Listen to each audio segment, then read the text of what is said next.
The numbers are in for August of 2025 and meteorological summer as a whole. There's a full breakdown in the technical discussion on our website, but we did want to just show you where August finished. 69.6 for the average temperature, 2.9 degrees below normal. The last time that we had a month below normal was all the way back in November of 2023. 2.45 inches of rain for the Hartford area, finishing just a little bit drier than normal too, and that has carried over into the start of September. 52 was the low temperature today for the Hartford area, 75 the high, both numbers coming in below the normal. So a bit of a cool Labor Day out there. As we look ahead to the start of the week, though, things eventually turn a bit more seasonable. Here's a live look at our iCam in Old Saybrook. Tough to see, but we still have some cloud cover overhead. And this is unfortunately what we've been battling when it comes to aurora viewing chances. First Alert Futurecast does show the cloud cover thinning out over the next few hours. And then by dawn tomorrow, outside of some patchy fog, things will be improving. Scott Haney will have much more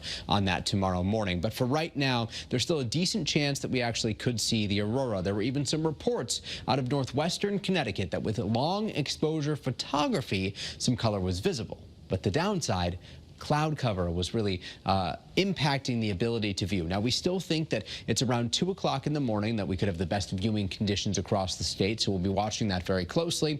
But at least the clouds did treat us to a great sunset earlier this evening. Jeff snapped this picture in Willington of vibrant reds, yellows, and oranges, and Neil snapped this picture out of Haddam Neck looking up the Connecticut River. Look at just how much red there is in the sky. So unfortunately, they're impacting perhaps our viewing of the northern lights, but we did get a great sunset out of all of that. A brighter start to the day tomorrow and a brighter day overall. Temperatures will go quickly from the 50s in the morning. If you're up early walking the dog, you might want an extra layer. Back into the mid-70s by lunchtime. We'll end the day in the mid and upper 70s, which is closer to average for this time of year. Average high temperature tomorrow is 80 degrees. First Alert Futurecast not showing much in the way of cloud cover. Here's noon tomorrow. Wind will still be out of the northeast. That's why, well, we are warmer than today. It's still not going to be much warmer than today. And then late tomorrow evening, we keep things nice and clear. High pressure in control, a dry stretch. Not great if you have allergies, ragweed and grasses. The pollen counts will be high, moderate to high tomorrow, Wednesday, and Thursday. Maybe a little bit of a dip in the middle of the week, and it's not until maybe Friday when we could see a greater risk for some rain to help cleanse some of the pollen out of the air. Our model comparison at 1 p.m. Friday, the American model here showing some showers in parts of the state, the European model a bit more widespread. But this is where there's some uncertainty in the forecast. The American model tries to wrap all of this up by 7 o'clock Friday evening, while the European model keeps it going.